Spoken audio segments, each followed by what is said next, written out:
Well, welcome back, Wolfpack. Verlis here with the recent Pokemon Unite patch notes. Like I said a few months ago before I quit, I really enjoy Pokemon Unite and I want to play, but I'm protesting the game until they remove 5 stacks from the solo queue ladder. However, if I plan on playing in the future, it's good to keep up with where the game is going, so I will be covering this patch. I also didn't cover the last one, maybe go over it quickly, even though it was a huge patch. Like, everything I see makes me want to play the game and seems like the game's in a pretty good state. But again, there's one reason why I'm not playing. Also, for the 5 people that still play Pokemon Unite, when is the ladder resetting so I can, like, prepare for that? How many days until it happens? Also, give your thoughts down below as to what you think the current game state is. That way, again, trying to stay connected. So, Absol getting buffs, and these are some pretty interesting buffs. So, Lifesteal, 5% at level 5, 10% at level 9. Absol with Lifesteal, what does that do? Well, let's kind of look at the other things and break down Absol as a character. Psycho Cut now procs off Night Slash hits and Unite. That seems significant. Pursuit, attack range increase, really good. Pursuit plus movement speed increase. Absol just got some massive buffs, but is it enough to save the character? So I was kind of like playing around with the numbers and looking around. 10% lifesteal on such a glass cannon squishy character. Does it matter? Well, over here the note is lifesteal only applies to basic and boosted attacks. We know that. I feel some characters do need physical vamp, like Machamp. Did not intend that to rhyme. So it's like, okay, how does that interact? Does that mean if you use Pursuit and you get the backstab damage, you're actually getting lifesteal off of that because it's a bonus damage augment to your basic attack? If that's the interaction, cool. However, Sucker Punch is its own ability. Even though, like, you're going behind and, like, punching the dude, it's not treated as a basic attack. So you're not getting all that bonus damage. Depends on the interactions. I don't know if it increases Absol survivability, but with the other buffs, like, it's just good. It's going to help your health during little skirmishes, maybe make the early game a bit more powerful. Like, yeah, if you get a couple of auto attacks that crit, now maybe you don't die instantly. It takes 1 extra auto attack or ability to KO you, and that could actually matter. Psycho Cut. So you get a debuff that deals damage when triggered, and being able to proc that off your ult seems really strong. If at level 9 you have 200 damage, but then does 400, 400, 600, that can't be right. Because Psycho Cut isn't worth 1400 damage, and you can also AoE proc it? Okay, now that's interesting, because I saw Sucker Punch as, like, the ultimate must-use, especially with Pursuit. It's just too strong, gives you a lot of utility, gives you a lot of mobility.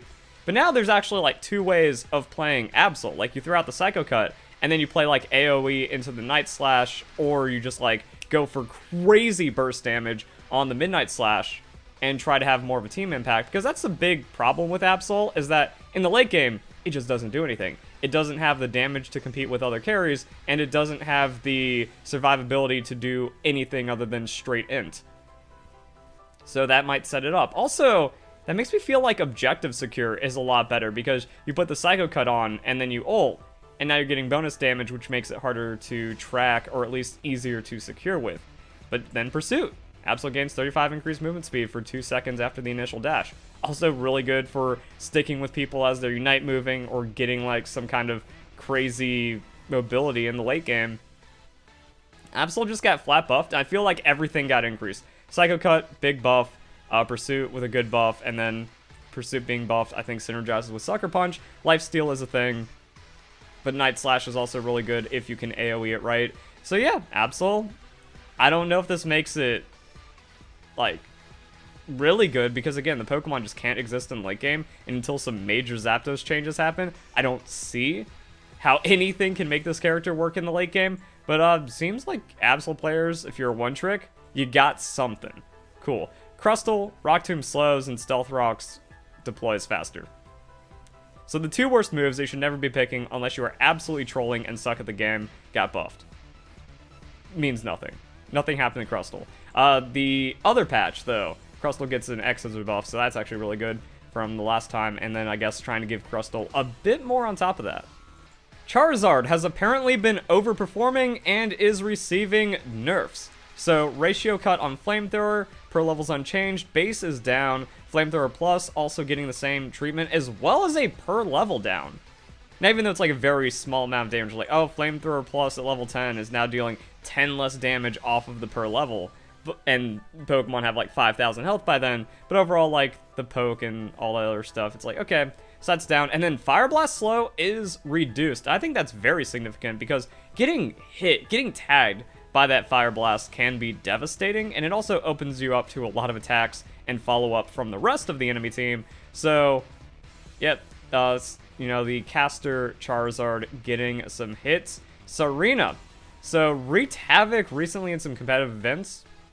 I don't know how, because I guess maybe with the... No, only Greedent... Well, actually, Greedent lost Unstoppability, and Blastoise lost Unstoppability, but I think it's still... never mind. I'm trying to think, because, like, my experience with Tsareena is that at the Zapdos fight, everyone's getting, like, Unstoppability from Wigglytuff, or their Unite moves, or something else that's just kind of innate. So Tsareena never gets a chance to ult, which means you're... Actually, no, wait, Tsareena's stronger again, because you don't need Buddy Barrier.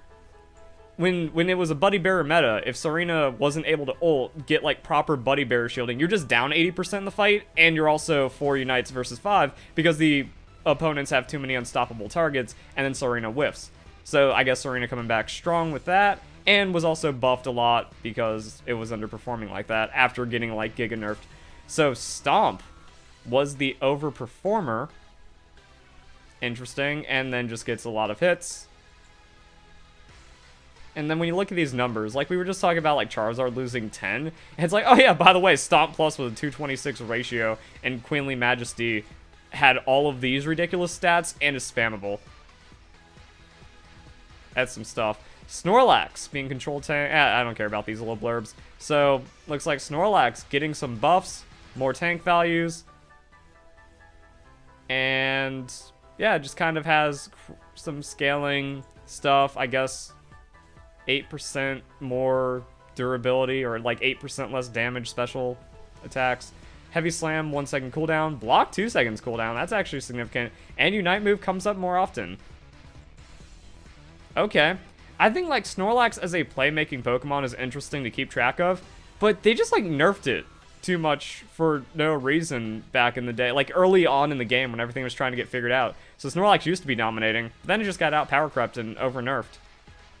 Pretty much like Cramorant. So, yeah, it's like, this is good, but we'll have to see if, like, this is where, like, the utility kind of steps into where, like, yeah, if you Heavy Slam 3 people and block them into your team, that's kind of a setup for a one fight. But is there just so much nonsense in the game that doesn't matter anymore? Espeon. Espeon getting buffs. So I guess released week. Again, this is why I want comments of people being like, oh yeah, Espeon was pretty good. Delphox is doing its thing, etc., etc. Psyshock. I don't even know anything about Espeon, but longer stun seems good. Ratio up, base up, more hits up, just damage. Like, Pokemon's damage now. Stored power. Yeah, everything looks big. Like, everything just looks like it gets big stats. Pikachu. Tad too squishy. Pikachu getting buffed. 12% Vamp at level 9. That is nuts. But I think that remedies a lot of the problems I have with Pikachu. I never saw Pikachu was good. Even, like, after it got the crazy Unite move change, it was, like, able to just Unite on site like a bot and then just do whatever.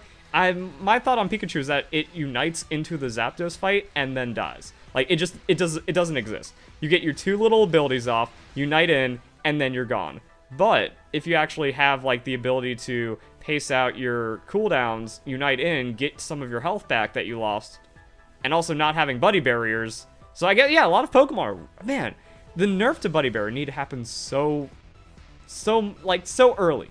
So much longer ago. Same thing with the Score Shield, like, stacking and stuff like that. To where, even months later, it's kind of interesting to see the effects on a lot of the Pokemon in the patches, where it's like, yeah, Pikachu doesn't have 40 to 120% shield anymore, so it's even way squishier, which makes that Unite move a lot more vulnerable, when I already didn't really think of it as that great of a Pokemon. the spell vamp seems significant, but also everyone else is squishier too, so that does open up for other Pokemon. Like, maybe Snorlax does matter now, because it's not just whiffing all of its crowd control into buddy barriers and unstoppability. It's actually doing slightly meaningful damage, chipping into things, and then with that crowd control, you're able to have the allies just burst down a target. So now Snorlax can get a pick instead of a pick turning into, oh, this is the 5 Buddy Barrier Unite 5 fight on both sides that Snorlax just kind of opened up. So yeah, picks are actually very important now. Mamoswine. Icicle Crash cooldown, Ice Fang cooldown, Unite Move cooldown. That's cracked. Alright. Mamoswine already one of the best tanks. Icicle Crash, 2 seconds less. Bruh, you get a... Like, they're already crowd controlled, like, for 20 years. So you go Icicle Crash, high horsepower, auto attack, and Icicle Crash is almost up again. Like, if they try to escape, you just run them down on Icicle Crash, and then you get to combo them again. That's actually disgusting. And then you get to Unite Move, like, maybe one extra time, or at least throw it out a little later, where it could matter. Slowbro, Bug Fix, burning all ticks instead of just 2. So Scald was underperforming because bugged. Overall, I'm down with this. Still, like, baffles me that there's no Cramorant buffs and, like, some other stuff, but whatever. So, Crustle. Yeah, X-Scissor. 2 second less cooldown. X-Scissor's always been the best, but the problem is it requires skill expression, which idiot kids and bad players have a hard time doing, which is why they would rather misuse Stealth Rocks by fluffy tailing early and then whiffing on the objective, or just being completely useless at all stages of the game. Now with this, you set up an X-Scissor, nasty, you might get a second one in the time of a fight, or also, like, missing one isn't as punishing. So Blastoise got the Greedent treatment last patch. This was back in May. So it seems like the trend is a monthly patch. Sometimes it's longer than that, other times it's not. But yeah, it seems like maybe the devs have gotten things under control. So we had late March, April, May, June. Cool. I like League of Legends 2-week patches, but overall, like, Pokemon Unite's feeling balanced to the point where maybe if we get, like, hot fixes and the occasional 2-week patch, 1 patch a month, probably okay. Especially, again, now that Buddy Bear is nerfed and a lot of the other issues in the game have been dealt with. We'll just have to see where it goes once the queues are split and if there's any tag onto Zapdos, because I think everyone just has Stockholm Syndrome on accepting Zapdos being the way you just play the game. Blastoise, though, getting big nerfs. No longer unstoppable, now resist hindrances. So it kind of gets the thing that Greedent has. Unstoppability, yeah, is kind of wacky. Hydro Pump. Cooldown reduced, that is a buff, but then the Unite getting gutted. Remember when Blastoise released and it had more damage than, like, every mage in the game, and then got the Unite nerf and, like, all of its other damage nerf, and is still getting Unite damage nerfs? Like, again, I see this now, but it's like, yeah, the tank shouldn't be bursting through people, and now it's extra bursting through people because Buddy Barrier isn't a thing. So you can knock off a Buddy Barrier, actually, this is way less than, or, yeah, this is way less than Buddy Barriers, but, you know, like, you still can't have this damage. You can't have the extra 500-600 damage floating around when the carries are a lot squishier, so that's just huge. Greninja getting nerfs on Surf. Makes sense because the character was overperforming for whatever happened. Greninja just came out and was, like, just breaking through people because 80 carries in whatever meta ended up forming seemed to be pretty strong. I've preferred Cinderace as, like, the better carry or best carry in the game because of how fast it nukes objectives, the bonus damage, the ability comboing, the range and safety is really good, but there's also been times where Greninja is just stronger. Like, when Greninja's outperforming Cinderace, it's pretty clear, and then the characters just trade nerfs until someone's broken, but it's borderline acceptable. Because of the invisibility mechanic and also the resetting mechanic, I find it healthier when Cinderace is the much stronger AD carry and Greninja's the niche pick, but when Greninja is the dominating pick, game's a little ugly, but that was fixed last month, so all this, again, has been out of the game for a month, but it's good to kind of, like, catch up to see where the adjustments are going and how the game's gonna look when you get back in. So Lucario, extreme speed damage increase. This is that, like, ramping damage. Okay, so you got 7.5% less attack. Maybe that matters. Power Up Punch, Obscure Bug Fix, no balance update. Hoopa getting nerfed on the Unite. That needed to happen. The whole character just needs to be deleted. It's nonsense. Wait, Cinderace also getting nerfs on top of this patch. But buffs? So Pyro Ball Plus getting the cooldown reduction increase. Blaze Kick getting nerfed, so it seems neutral. Really want you to play with Pyro Ball more often. Feint. Movement speed increase on the Feint. Okay. Pyro Ball being stronger is good. I personally think it's the better move, especially again with like that's just the everything. Every patch is, oh, because of Buddy Barrier nerfs, this makes sense. But that's how like centralizing Buddy Barrier was to the game, and it took so long to fix. And now that it's fixed, no one wants to play the game because it's already ruined off of that. And idiots were also spreading the nonsense about the game being pay to win. Pokemon Unite deserved better. It's such a shame. But yeah, like you Pyro Ball through a team, and that's just GG. Like, you hit more than one target with a Pyro Ball, and then you follow it up with a boosted auto attack, you win that fight. It's that easy, and then you're also getting, like, the move cooldown reduction to set up. Oh, what a game. What a Pokemon. So, Azumarill, I didn't play long enough to get a feel for the Pokemon other than underwhelming, so it seems like it's getting significant buffs, lifesteal, base stat increases on the hit point scaling, Aqua Tail buffed, Play Rough buffed, boosted damage buffed. Pokemon seems like it got a good amount, but like when you're looking at these ratios, alright, 12%, alright, 10 base, 7%, 1 base, 1 scaling, 10 base. I guess like this makes the Pokemon balance. I don't think that Azumarill has been nuts in the last month, and not seeing a nerf here makes me think that Azumarill probably landed in a good playable spot, as even though like there are champions in League of Legends and there are like philosophies about game designs where a balanced unhealthy champion still bad for the game. So I don't know if like Azumarill lands in balanced unhealthy or is just like good. Like there we go. It's all right. I have no clue what happened to Gardevoir. Like why is the evolution at 8 now? Is it because level 9 Gardevoir was too strong? So they made it spike in the mid game and then drop off in the late game? But confusion, yeah, like this doesn't make any sense to me because I thought Gardevoir was a perfectly strong Pokemon, not even like balanced, like yeah, actually a strong upper tier Pokemon. So when you make the evolution more accessible, that seems like a needed buff. But as we saw with Garchomp, by bringing it down from level 10 to 9, they actually gutted the Pokemon, which is super upsetting.